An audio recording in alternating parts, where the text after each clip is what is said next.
കഴിഞ്ഞ വീഡിയോയിൽ പറഞ്ഞ പോലെ സ്വന്തമായിട്ട് അളവെടുത്തിട്ട് ഒരു ഷോർട്ട് കുർത്തി സ്റ്റിച്ച് ചെയ്യാൻ വേണ്ടിയിട്ടുള്ളൊരു ഫസ്റ്റ് സ്റ്റെപ്പാണ് കേട്ടോ ഇത്. ആദ്യമായിട്ട് നമ്മൾ ചെയ്യാൻ പോകുന്നത് നമ്മൾ തുണി മടക്കലാണ് കേട്ടോ. അപ്പോൾ നമ്മൾ എങ്ങനെയാണ് തുണി മടക്കേണ്ടതെന്ന് വെച്ച് കഴിഞ്ഞാൽ 4ആയിട്ടാണ് മടക്കേണ്ടത്.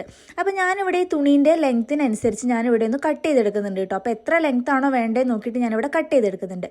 അപ്പോൾ ഇതാ ഇങ്ങനെയാണ് കേട്ടോ നമ്മളെ തുണി ഉണ്ടാവുക. അതായത് ഇതിൻ്റെ ഒരു വശം ഫ്രണ്ടിലും ഒരു വശം ബാക്കിലുമാണ് വരുന്നത്.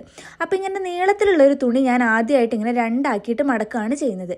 ഇപ്പം ഇങ്ങനെ മടക്കുമ്പോൾ ഒരു ഭാഗം നമ്മളെ ഫ്രണ്ടിലേക്കും ഒരു ഭാഗം നമ്മളെ ബാക്കിലേക്കും ആയിട്ടാണ് കേട്ടോ എടുക്കുക. അപ്പോൾ തുണി നമ്മൾ മടക്കി വെക്കുമ്പോൾ നമ്മൾ 4ആയിട്ടാണ് മടക്കി വെക്കേണ്ടത്. അതായത് നമുക്ക് 4 പീസുകൾ കിട്ടണം. എന്നാലാണ് നമുക്ക് അതിൽ മെഷർമെൻറ്റ് അടയാളപ്പെടുത്താൻ പറ്റുക. അപ്പോൾ ഇവിടെ കാണുന്നത് പോലെ ഈ തുണി ഒരു വട്ടം ഇതേപോലെ മടക്കിയിട്ട് ഒന്നും കൂടെ ഇതേപോലെ മടക്കുക. ഇങ്ങനെ മടക്കിയിട്ടാണ് നമ്മൾ ഇതിൻ്റെ അകത്തേക്ക് മെഷർമെൻറ്റ് അടയാളപ്പെടുത്തുന്നത് കേട്ടോ. ഇങ്ങനെ മടക്കിയിട്ടാണ് നമ്മളിതിങ്ങനെ വെക്കേണ്ടത്. ഇങ്ങനെ വെച്ച് കഴിഞ്ഞാൽ നമുക്കിതൊരു 4 പീസായിട്ടാണ് കിട്ടുക. അപ്പോൾ ഇതിൻ്റെ ഈ ഒരു ഭാഗമല്ലേ ഇപ്പം ഞാൻ ഈ കാണിച്ചു തരുന്നത്, ഈ ഒരു ഭാഗത്താണ് നമ്മൾ കഴുത്ത് അടയാളപ്പെടുത്തേണ്ടത്. അതിതാ ഇതേപോലെയാണ് കേട്ടോ ഉണ്ടാവുക. അതായത് നമ്മൾ പകുതിയിൽ നിന്നാണ് അടയാളപ്പെടുത്തേണ്ടത്. അപ്പോൾ നമ്മൾ ഈ തുണി നിവർത്തി കഴിഞ്ഞാൽ ഇതാ ഇതേപോലെയാണ് നമ്മളെ മേത്തേക്ക് ഉണ്ടാവുക കേട്ടോ. അപ്പോൾ നമ്മൾ ആ ഒരു തുണി നമ്മൾ ഇതേപോലെ മടക്കണം. അപ്പോൾ നമുക്കിതൊരു 4 പീസായിട്ട് കിട്ടും. അപ്പോൾ നമ്മൾ സൈഡിൽ നോക്കിക്കഴിഞ്ഞാൽ നമുക്കിതിൻ്റെ ഒരു 4 പീസുകൾ കാണാൻ കിട്ടും കേട്ടോ. അപ്പോൾ നമ്മൾ ഈ ഭാഗത്താണ് നമ്മളെ നെക്ക് അടയാളപ്പെടുത്തേണ്ടത്. അപ്പോൾ ഈ ഭാഗത്താണ് നമ്മളെ കൈക്കുഴീൻ്റെത് അടയാളപ്പെടുത്തേണ്ടത്.